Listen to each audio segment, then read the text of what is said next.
Harare వేదికగా జరిగిన Zimbabwe versus India రెండవ టీ20 మ్యాచ్లో టీమిండియా టాస్ గెలిచి ముందుగా బ్యాటింగ్ తీసుకుంది. అందరూ అనుకున్నట్లుగానే ఖలీల్ స్థానంలో సాయి సుదర్శన్ ప్లేయింగ్ 11లోకి వచ్చాడు. ఒకవైపు అభిషేక్ శర్మ దూకుడుగా ఆడుతున్న రెండవ ఓవర్లో ముజ్బరానీ బౌలింగ్లో శుభ్మన్ గిల్ 2 పరుగులు చేసి అవుట్ అయ్యాడు. ఆ తర్వాతే వచ్చిన గైక్వాడ్ ముందు తడబడ్డా ఆ తర్వాత అభిషేక్ శర్మకి సాయం అందించాడు. ఇద్దరు 100 పరుగుల భాగస్వామ్యం నెలకొల్పిన తర్వాత అభిషేక్ శర్మ మస్కజా బౌలింగ్లో బ్యాక్ టు బ్యాక్ 3 సిక్సర్లు కొట్టి తన ఫస్ట్ ఇంటర్నేషనల్ మ్యాచ్లో సెంచరీ సాధించాడు. కానీ దురదృష్టవశాత్తు తర్వాత బంతికి వెనుదిరిగిన చేయాల్సిన డ్యామేజ్ అప్పటికే చేసేశాడు.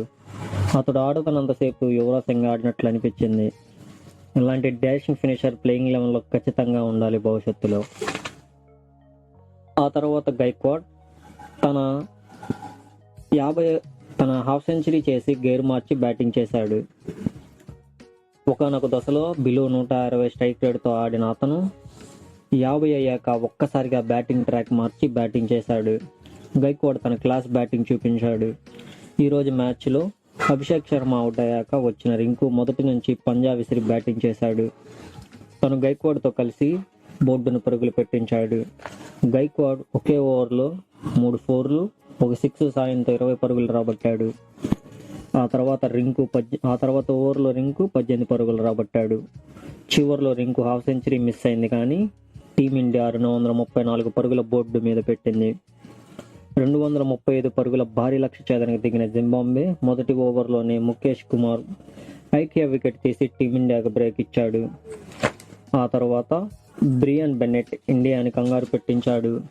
అతను అభిషేక్ శర్మని మరియు ముఖేష్ కుమార్లను బౌలింగ్లో విరుచుకుపడ్డాడు. కానీ ముఖేష్ కుమార్ బౌలింగ్లో కంబ్యాక్ ఇచ్చి వికెట్ తీయడంతో టీమిండియా ఊపిరి పీల్చుకుంది. ఆ తర్వాత కంటిన్యూగా వికెట్లు పడగొట్టి టీమిండియా జింబాబ్వే ప్రెషర్ పెట్టారు. ఒక మధ్వేర్ ఒంటరి పోరాటం చేసిన జింబాబ్వే మ్యాచ్ పట్టుకోలిపోయింది. 100 పరుగుల భారీ ఓటమిని మూటగట్టుకుంది.